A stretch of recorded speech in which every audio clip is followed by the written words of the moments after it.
Daddy, there's a red light behind my dollhouse, Emma whispered, her small hand tugging at my sleeve as I tucked her into bed. It blinks when it's dark. I turned to look at the vintage dollhouse sitting in the corner of her room, a family heirloom from her mother's side. At first, I saw nothing unusual, but then I caught it, a tiny red dot glowing in the shadows. My name is Daniel, and that moment would change everything I thought I knew about my family. It's probably nothing, sweetie, I said, trying to keep my voice calm while my heart raced. But let's take a look, shall we? Emma nodded, clutching her favorite stuffed penguin as I walked over to investigate. Moving the dollhouse slightly, I spotted something that made my blood run cold. A small camera, professionally mounted, its lens pointed directly at Emma's bed. "What is it, Daddy?" Emma asked, noticing my sudden tension. "Just some old wiring, Princess. Nothing to worry about." I forced a smile. "Why don't you sleep in the guest room tonight? We can have a sleepover adventure." After settling Emma in the guest room, I returned to her bedroom, my hands shaking as I examined the camera more closely. It wasn't some cheap surveillance device. This was high-end equipment, carefully installed and concealed. Someone had deliberately placed it there, someone with access to our home. I called my wife, Sarah, who was working late at her law firm again. "Did you install the camera in Emma's room?" I asked without preamble. "What? No, of course not," Sarah replied, sounding distracted. "Why would I do that?" "Because I just found one hidden behind her dollhouse, and I want to know who put it there." The line went silent for a moment. "I'll be home in 20 minutes, Sarah said finally, all traces of distraction gone from her voice. While waiting for Sarah, I began documenting everything with my phone, taking pictures of the camera's position and making notes. My police training from years ago kicked in, preserved the evidence, maintained the chain of custody. I left the force to start my own security consulting business, but some instincts never fade. Sarah arrived home in record time, still in her court suit, her face pale as she examined the camera. "This is professional equipment," she said, her lawyer's mind clearly racing. "We need to call the police."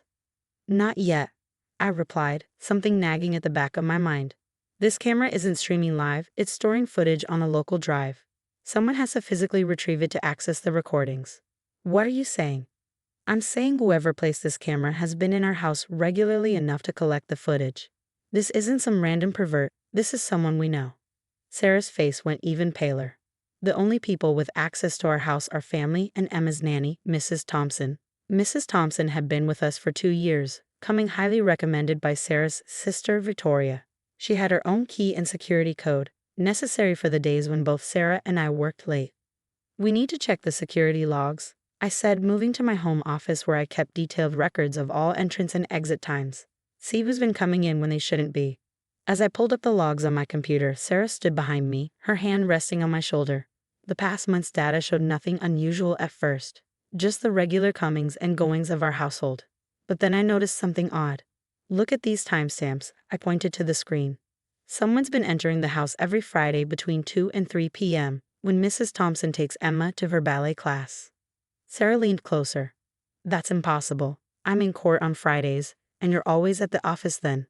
I pulled up the camera footage from our front door, my stomach dropping as I recognized the familiar figure entering our home with practiced ease.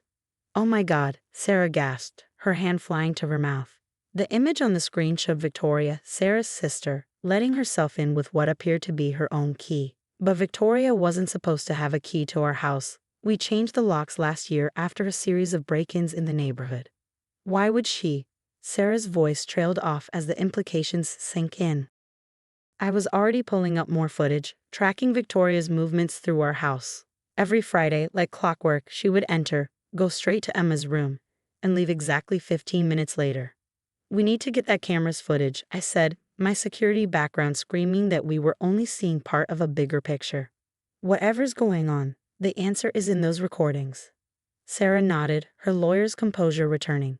"Emma needs to stay somewhere else until we figure this out. I'll call my mother." "No," I cut her off. "We can't trust anyone in your family right now, not until we know what's going on." The truth was, I had suspicions about Sarah's family for months. Little things that didn't add up, conversations that stopped when I entered the room, the way Victoria always seemed too interested in our home security system. "I'll call my brother," I said, reaching for my phone. "Emma can stay with him tonight while we get to the bottom of this." As I dialed, I caught Sarah staring at the dollhouse in Emma's room, her expression unreadable. "It was a gift from Victoria," she said quietly. "She gave it to Emma on her 6th birthday, insisted it had to go in that exact spot." The implications made my skin crawl. How long had this been going on? What were they looking for? And most importantly, why were they watching our daughter? Little did I know, the camera was just the beginning. What we would discover in the next 24 hours would shake our family to its core. The next morning, after ensuring Emma was safely with my brother Jack, I began the delicate process of retrieving the camera's storage device. Sarah had left for her office, ostensibly to work but really to maintain normalcy in case Victoria was watching. We couldn't risk tipping our hand too early. The camera's memory card revealed weeks of footage. I sat in my home office, methodically going through each video file, my security training helping me stay detached despite the violation I felt watching these recordings of my daughter's room.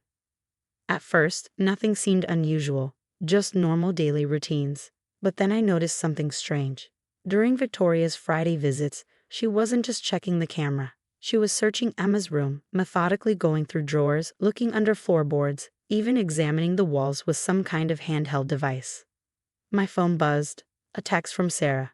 "Victoria just showed up at my office, asking questions about Emma's upcoming doctor appointment. Something's wrong." I was about to reply when a particular video segment caught my eye.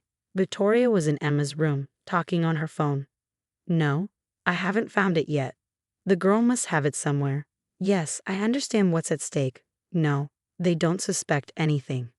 The timestamp showed this was from 3 weeks ago.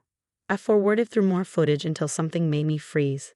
Last Friday's video showed Victoria pulling out what looked like blueprints of our house, studying them intently before making marks in specific locations. My security background screamed warnings. These weren't normal blueprints, they were detailed structural plans, the kind used for major renovations or searching for something hidden in the walls. Another text from Sarah. "Victoria keeps asking about Dad's old study items we inherited. The ones in storage." The pieces started clicking together. Sarah's father, Edward, had been a prominent judge before his sudden death last year. His study items, books, papers, old files, had been divided between Sarah and Victoria. We'd stored our share in the attic, never bothering to go through them properly. I raced upstairs to the attic, my mind racing. Victoria's strange behavior, the blueprints, her obsession with searching Emma's room, it all had to connect to Edward's belongings. The attic was cluttered but organized, thanks to Sarah's meticulous nature. I found the boxes from Edward's study easily enough. As I began searching through them, I discovered something odd. Several books had small markings on specific pages, seemingly random numbers and letters that made no sense on their own. My phone rang. Sarah again. "Daniel, Victoria just left, but she was acting strange. She kept trying to invite herself over for dinner tonight, insisted on seeing Emma." "Don't come home," I said, still examining the marked books. "Take a cab to Jack's. I think I'm onto something, but I don't want anyone at the house right now." "What did you find?" "Not sure yet, but whatever Victoria is looking for, it has something to do with your father's old cases. The camera, the searching, she's looking for something specific, something she thinks Emma might have found while playing." "But what could Emma possibly?" Sarah's voice trailed off, and I could almost hear the realization hit her. "The locket," she whispered. "Dad gave Emma a locket last year, right before he died. Said it was a special gift she had to keep safe." I remembered the locket, a seemingly ordinary piece of jewelry that Emma treasured because it was from her grandfather. She wore it constantly, even in the bath, until the chain broke last month. We promised to get it fixed but hadn't gotten around to it yet. "Where is it now?" I asked, already moving toward Emma's room. "In my jewelry box, I think. I was going to take it to the repair shop last week." I found the locket exactly where Sarah said it would be. It looked innocuous enough, a simple silver heart on a broken chain. But when I examined it closely, I noticed something odd about the clasp mechanism. "Sarah," I said slowly, "I need you to tell me everything you remember about your father's last big case, the one he was working on before he died. The Martinez corruption trial? It fell apart after Dad's death. All the evidence vanished, and the defendants walked free. Why?" I carefully manipulated the locket's clasp, and it opened in an unusual way, revealing a hidden compartment. Inside was a tiny micro SD card. "Because I think I just found the missing evidence," I said, staring at the tiny card that had been hidden in plain sight. worn around our daughter's neck for the past year. Oh my God, Sarah breathed. That's why Victoria's been searching. She must have known. A noise downstairs cut through our conversation, the distinct sound of our front door opening. Someone's here, I whispered, quickly pocketing the SD card. Call the police, now. I could hear footsteps moving through our house with familiar confidence. Victoria wasn't even trying to be quiet anymore. Daniel? Her voice called out, sickeningly sweet. Are you home? I thought we could have a little chat about Emma's room. I moved silently toward my office, where I kept my old service weapon in a biometric safe. Victoria's footsteps echoed through the house, getting closer. She was taking her time, probably thinking she had the upper hand. You know, Daniel, her voice carried up the stairs, this could all be so much simpler if you'd just cooperate. Where's my dear niece? I'd love to ask her about that special gift from her grandfather. I reached my office and quickly retrieved my gun, my police training kicking in fully now.